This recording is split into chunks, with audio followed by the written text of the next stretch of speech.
दादा भूसे से साड़ गाड़ किया और मालेगांव का पानी दाभाड़ी को दे दिया। आपको दाभाड़ी का ही मालूम होगा। मैं बोलता हूं रावलगांव को भी पानी दिया गया, उसका ठहराव मेरे हाथ में अभी आया। इत्तेफाक से मुझे याद नहीं चला था, मैं उसको ठहराव को लेकर आता था। इन लोगों ने कुर्सी के लिए शेख रशीद खानवाला ने पूरे मालेगांव शहर को इज्जत को तार तार कर दिया। मालेगांव शहर के अंदर एक कमिश्नर था लतीफ देशमुख, खासतौर से आज आवाम को मैं बताना चाहता हूँ कि लतीफ देशमुख करके एक कमिश्नर था मालेगांव कारपोरेशन के अंदर, एकदम छोटा सी पीस था, इतना बड़ा।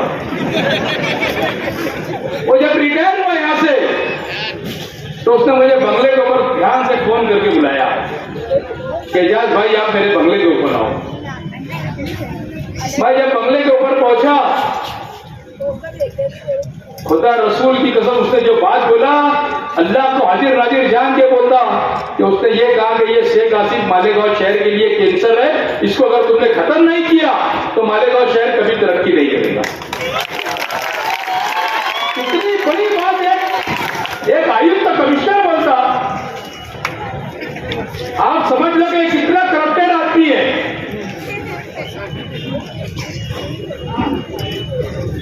हम लोग काम की बुनियाद के ऊपर इलेक्शन लड़ने वाले हैं। मैंने 17 करोड़ रुपया लाया हूं, अभी 12 करोड़ रुपया गवर्नमेंट से लाया, 2 करोड़ रुपया नियोजन समिति से लिया, 3 करोड़ रुपया कमिश्नर से लिया, ऐसा 17 करोड़ रुपये के काम चालू बना दिए। मुफ्ती साहब तो बोलते हैं मैंने 400 करोड़ रुपया लाया। इन्होंने हमको 400 करोड़ रुपये का शहर की आवाम को बता देना कि 400 करोड़ रुपया तुमने कैसे लाया। अगर ये 400 करोड़ रुपये का हिसाब देंगे तो मैं उनकी वर्करी करूंगा। इन्होंने बता देना कि 400 करोड़ रुपये शहर में कहां लगा। हजरत, आपको ऐसा लगता है कि वो दिन चले गए कि आप झूठ भी बोलते थे तो लोग तालियां बजाते थे कि नहीं मुफ्ती साहब तुम कुछ भी करो हम तुम्हारे साथ है, ये नारा खत्म हो गया तुम्हारा। आप लोग आपसे हिसाब पूछेंगे। एक अच्छी आलिम दीन हो, शहर गलती नहीं करेगा, आपको मस्जिद की जगह आपको आलिम दीन हो, जहां पर लोग किले के लोग हमेशा नमाज पढ़ते हैं, आपको वहां पर मिलने के लिए आया करेंगे।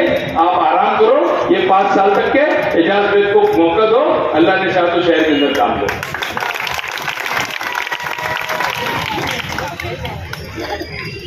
अजीब कहानी है शहर की।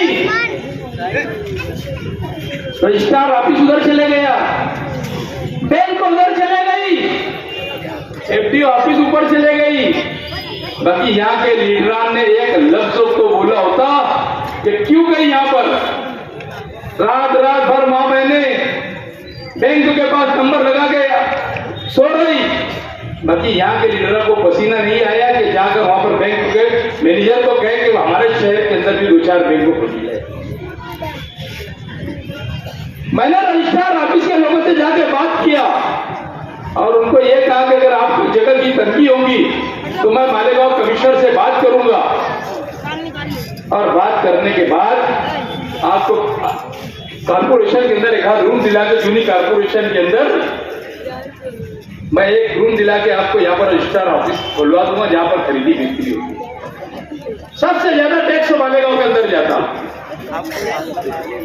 मगर काम जीरो। अभी तो नवी बात है मालेगांव का नाम बदली करने का। शहर के लोग, मैं आपसे एक बात पूछना चाहता हूं, मेरे मध्य मुकाबिल में जो लोग उम्मीदवार खड़े हैं, ये चुन के जाने के बाद क्या करेंगे मुझे तुम ये बता दो। मुफ्ती साहब तो रोना रो ही रहते कि हम लोग इख्तियार के अंदर नहीं है, इससे काम नहीं होता। तो कौन सा ये चुन के आ जाने के बाद ये सीएम बन जाने वाले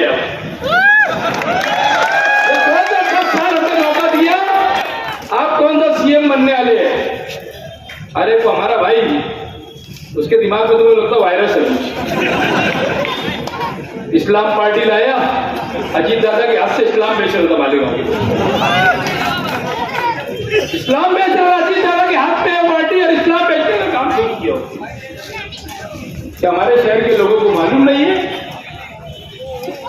कि आप किसकी गोद पे बैठे हो और किसकी मांडी पे बैठे हो? ये शहर कभी बर्दाश्त नहीं करेगा। ये शहर मस्जिद और मीनारों का शहर है, और ये शहर के ऊपर जब भी कोई अपन तो एजाज बेग को लोग याद करते हैं, एजाज बेग अल्हम्दुलिल्लाह खड़े रहता है और वक्त उठ के जाता है, 2 बजे रहो, 3 बजे रहो, 4 बजे रहो। दूसरे लीडरान तो फोन भी नहीं उठाते तुम्हारा, बताओ फोन उठाते क्या जरूरत है ऐसे लोगों को हमको वोट देने की? मालेगांव का नाम बदली हो जाने के चल रहे, जब तक कि हमारे लीडर आ जाए तब तक बयान नहीं दे। हमारे मालेगांव की शनाख्त तो बेच डालने की बात चल रही। और आसिफ साहब कान खोल के तुम भी सुन लो और तुम्हारे हमारी मुहारी को भी बोल दो, एजाज बेग गरीब है, बहरहाल दिल का बहुत सेठ है। तुम क्या बाड़ी फिरा रहे, तुम्हारे लोग क्या बोलते हैं? एजाज बेग को मुफ्ती इस्माइल ने 1 करोड़ रुपया दिया। आसिफ साहब आपका नाम मैंने 32 तारीख रखा, आप 32 तारीख है और ये हमारे मुफ्ती साहब ये हमने भुगते आ रहे क्या नहीं, मेरे को 1 करोड़ रुपया दे दिए और तुम मेरे को चलाएंगे? तुम्हारी इज्जत और फितरत है। तुम कल तक के ये बोलते थे कि एजाज बेग को मुफ्ती इस्माइल ने कांग्रेस में भेज दिया, वो बाद में कांग्रेस में जाएंगे, कांग्रेस से खड़े रहेंगे। ये सारी बातें करते हैं, फालतू बात करते। इन्होंने काम की बुनियाद के ऊपर काम नहीं। मालेगांव शहर के अंदर आपने मुझे नुमाइंदा बना के भेजा। सबसे पहले मैं मालेगांव पावर कंपनी जो आई है, एमपीएसएल कंपनी, आपको बोलता है इस कंपनी को भगाने का काम सिर्फ एजाज बेग ही करेगा और कोई नहीं कर सकता, क्योंकि ये रिश्वतखोर, ये रिश्वत देते हैं दोनों के दोनों, हाजी और माजी आमदार। आज तक के एक बात पावर कंपनी के खिलाफ नहीं बोलती। सबसे खराब अगर कोई चीज है मालेगांव के अंदर, आप लोगों को दिल पे हाथ रख के बोलना चाहिए, एक प्लेट पुलाव और 500 रुपए में बिकने का काम ये शहर की आवाम ने नहीं करना चाहिए। अगर आपने बिक गया तो आपका जो 500-700 रुपए का जो बिल, आप 1500-2000 रुपये आ रहा, ये 55,000 रुपये तक आएंगे और आपको कोई सुनने वाला नहीं रहेगा। मैं जब नींद से बेदार होता हूं तो कम से कम 5-7 लोग 10 लोग रोज टेली पावर के मसले में मेरे पास आते हैं। टीवी सेटर का मसला हो गया, एमडी सुर मार दिया, किसी का क्या हो गया, ये लीडरान सुनते नहीं है, बात भी करने तैयार नहीं। हमारे शहर के अंदर एमबीबीएस कॉलेज कैसे आए, बीडीएस कॉलेज कैसे आए? आज सबसे बड़ा मसला पानी का है।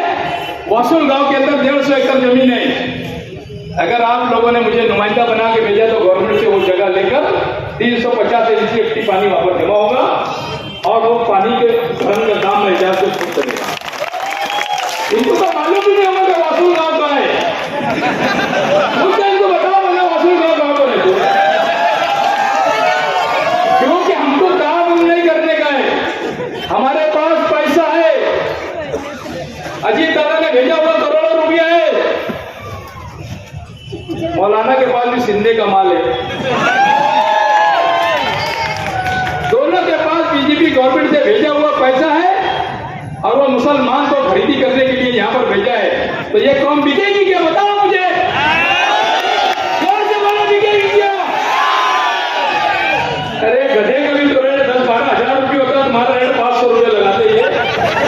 शहर की आवाम को सुधर जाना चाहिए और मैं समझता हूँ कि ये आवाम ने दिल और दिमाग बना लिया कि इनको घर भेजने की जरूरत है।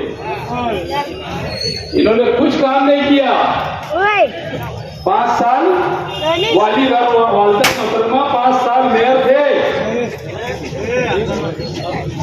5 साल मेयर रहने के बाद इन्होंने 5% पानी पट्टी जो बढ़ के आती थी, उन्होंने उसको ठहराव करके रद्द भी नहीं कराया कि भाई इसको रद्द कर दो, हमारा शहर बहुत परेशान है, हमारा शहर बहुत गरीब है।